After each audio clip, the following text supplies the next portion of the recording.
You may be lacking self-confidence because of this one thing. Hello, I am Angelina. I like to talk about mental health and my artwork, and today I'm going to be sharing one tip with you of how I grew more self-love. During the beginning of the year, everyone is goal setting, saying I want to do this, I want to start that, but realistically, we can only really start a handful of new goals, new habits. There's nothing wrong with setting a lot of goals. The only problem is when we say we're going to do something, it is very important that we stick to our word. It is way easier said than done to stick to your word, so I'm going to give you 5 tips on how you can stick to your word. The first tip I can give you is organize your day. Every Sunday, I will reflect on the previous week, write what I did good on, what I did bad on, what I can work on, and then I will plan out exactly what I want to do for the next week.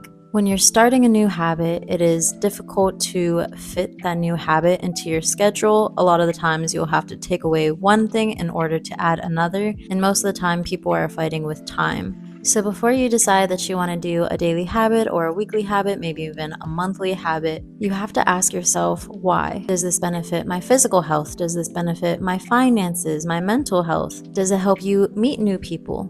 But if this habit is important to you, it is crucial that you find a way to put it into your schedule. For example, when the new year starts, there are a ton of people that say, I'm going to start exercising. The problem is they might set unrealistic expectations for themselves. They may say, I'm going to work out every day for an hour, but they're tired after work. Instead of doing an hour workout, they can plan ahead and say, okay, I'm going to do a 10-minute workout. That way they're sticking to their word while also acknowledging that they are very busy with work or family or school.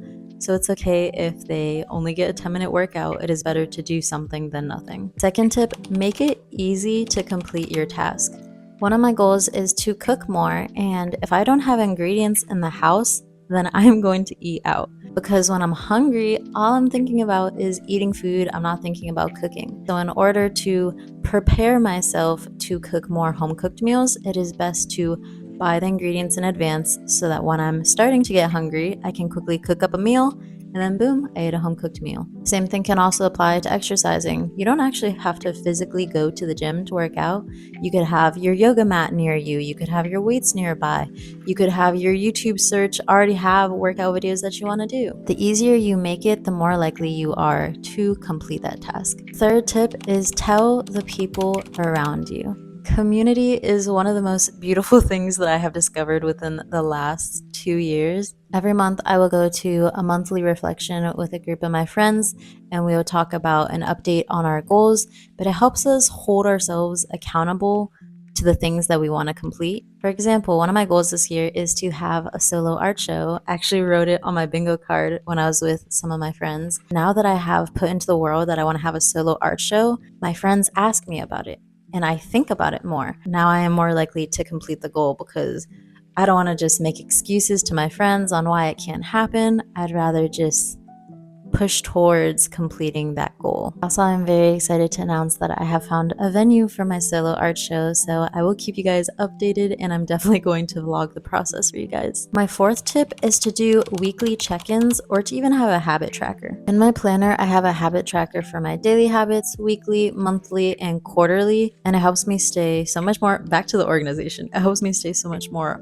organize and hold myself accountable. Weekly check-ins are important because you don't want to just get to the end of the year and wonder what went wrong. If you are consciously paying attention to what you do in a week, then it's easier to understand what happened in the month, and the month doesn't just go past you and you're thinking, oh my god, I still haven't worked out. My fifth tip is don't say you're going to do something if you just really can't do it. Not that you're physically incapable of doing it, but you might just not have the time, or it might not be the right season to start this habit. I believe it is better to not say you're going to work out at all than to say you're going to work out and then you just don't do it. The reason you shouldn't say something that you're not going to do is because when you speak words into the world and you don't keep your word, it is breaking trust with your own mind. You are saying, I should do this, I could do this, but I'm not going to because I'm either lazy or I'm not actually committed, or worst of all, you just don't have respect for yourself. If you can't trust your own word,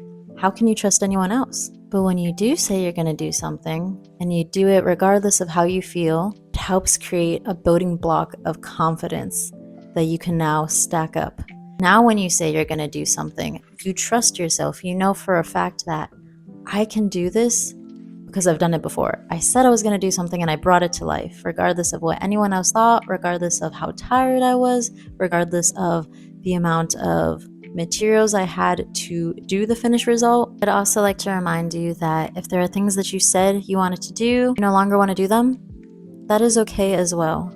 But if there's something that you say you're going to do and you don't do it and you think of it every day, then most likely you should keep to that goal, because no matter what, it's going to be in the back of your mind. You're going to feel guilty for not doing it. I'd also like to remind you to give yourself some grace. We are only in February. The year is just beginning. After this video, you can sit down and reflect and think about, who do I want to become? What habits do I really want to stick to? And it is okay if it is just one thing. Don't have to conquer the world in a day. One habit can change your life. If you'd like to watch more videos like this, make sure to like and subscribe and follow me on Instagram. Thank you for being here, and I hope you have a wonderful day. Okay, bye.